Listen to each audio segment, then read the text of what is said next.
Welcome back to Kin in Line. This is part 50, I make it. And we start off here with a drawing I did actually back in 78 from a photograph of Steve Biko, who was murdered by the police, security police in 77. A black consciousness leader and from the East London area, actually from King Williamstown.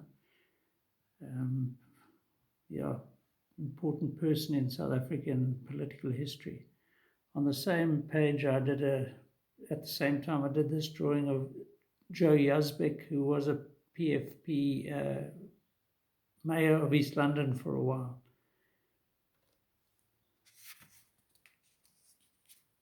So at the time that I was working for the PFP, I sketched a lot of, from photographs, a lot of the characters that were in the realm of politics. And this was Alex Borain, who was basically my boss. He was head of that side of the party. And this, you'll see, is done on a canvas card. So all its details, I did a lot of I commandeered quite a few canvas cards, just like I did in the army.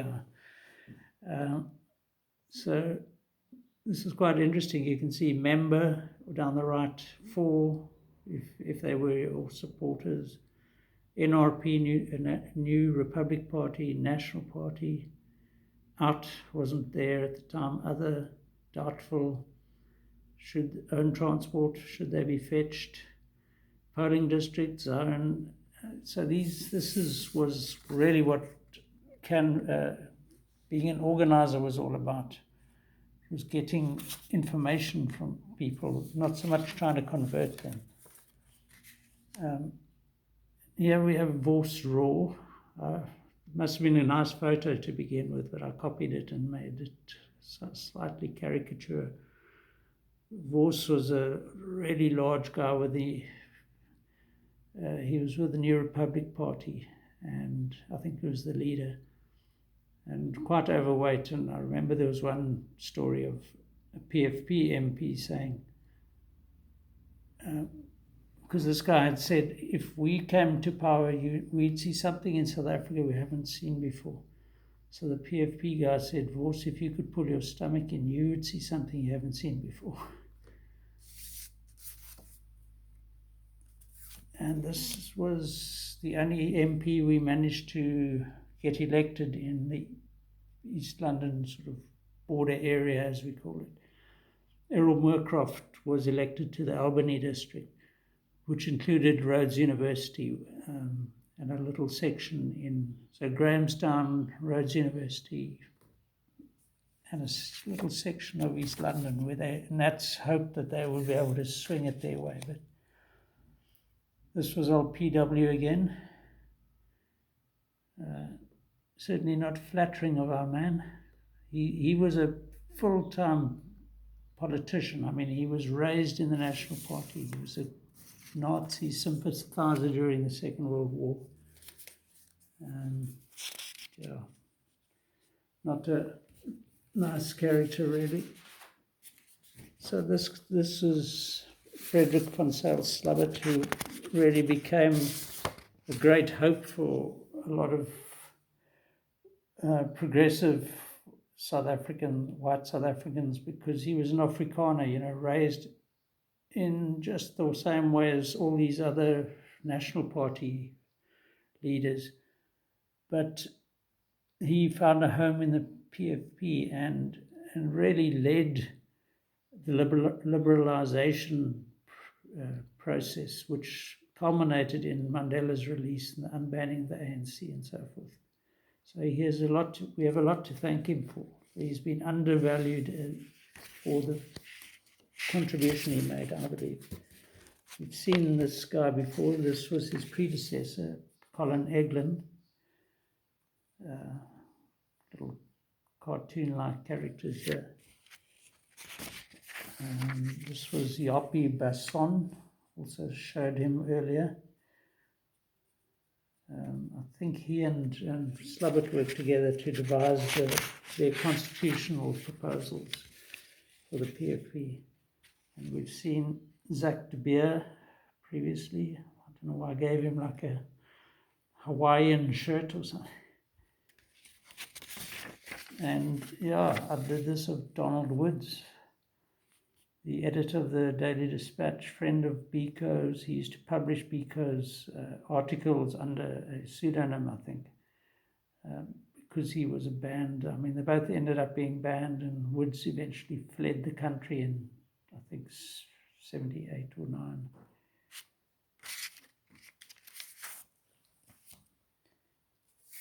And as old Slubbert, of course, he was quite popular with the ladies because he was a good-looking young man who, was a former.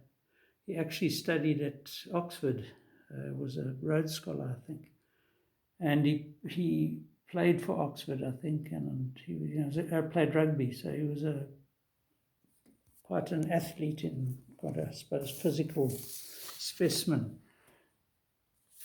and not bad looking either, I guess. So yeah, great hope. And then he abandoned the PFP in the mid-80s, but I think justifiably, because he went into the extra parliamentary world of politics. Look, the PFP needed to retain a strong presence in Parliament because Parliament was where the laws were made and could be changed. So you couldn't have peaceful change without Parliament enacting those changes, which F.W. de Klerk was eventually forced to do in 1990. But it was due to this guy, and Borain established the Institute for a Democratic Alternative for South Africa in about 86. And, the negotiations for a democratic South Africa were called so that his organization was called IDASA, and then we had CODESA, which was a convention for a democratic South Africa. This was a bit of a maverick politician, so-called coloured guy leader called Alan Hendrikse from Uitenhage, who was leader of the Labour Party, and after being vehemently opposed to apartheid, they were essentially co-opted into the tricameral system in 1983. And it was due to this sort of half-hearted attempt at reform that the UDF was formed to oppose it, and because Africans were completely excluded from the whole thing. And so the UDF, United Democratic Front, was formed to fight for a non-racial South Africa. Tragically, of course, after 94, we became a racialized country yet again, with the ANC introducing all sorts of affirmative action legislation, which has driven white expertise out, just as happened in Zimbabwe. Anyway, this was another PFP MP called Ray Swart, and I've used a bit of license to elongate that head, but it's quite a nice, captures his character quite nicely. Actually, it wasn't Yapi Basson, it was this guy, Nick Olivier, who worked with Slubbert on the constitutional proposals. He was another professor. Slubbert was a doctor of, what was his? I know he was at Stellenbosch University, and then he moved to UCT. I think he studied, I can't remember. Anyway, this was another bright spark who moved out of the Afrikaner establishment and into opposition. This was old Hendrikse again. Yeah, I had to encounter these Hendrikses quite often as a reporter in the later 80s, because they were benefiting nicely from being co-opted into the apartheid, quasi-apartheid sort of system.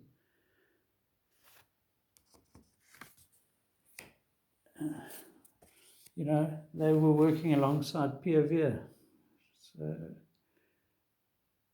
that eventually Hendrikse went for a swim at King's Beach, which was a whites-only beach. And that caused, of course, an international furore because he deliberately broke an apartheid sort of law, and all the media were there to cover it. Can't remember who this guy was. But, you know, as a young man, I suppose I looked at these characters as something so remote. This was a quick one I did also from a photograph of Kenneth Kaunda, one of the interesting characters of liberation politics in Southern Africa. And this would have probably been from the late 70s. And this is,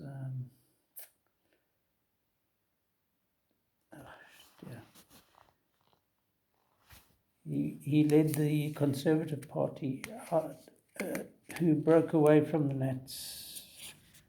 And what was his name? I can't remember. These are quite nice drawings of whoever this guy is.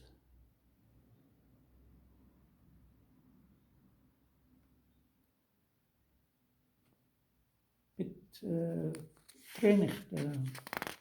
Yeah, I think it's Trainig. Yeah. Billy Abbott is this chap on the left who's a boxer. I think that's him. And this is Pik Botha, the former foreign minister. And Jan Kempdorp. Gee, it's a letter I didn't send in 1980 from that place where I said we were standing guard. Yes, it was inevitable I'd be returning to this place last Monday, myself and a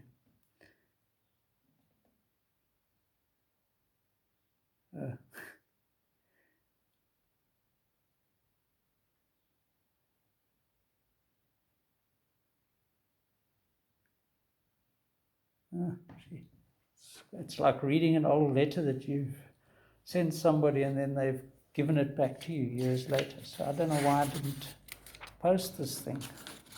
1980. Anyway, that confirms for me that I was there.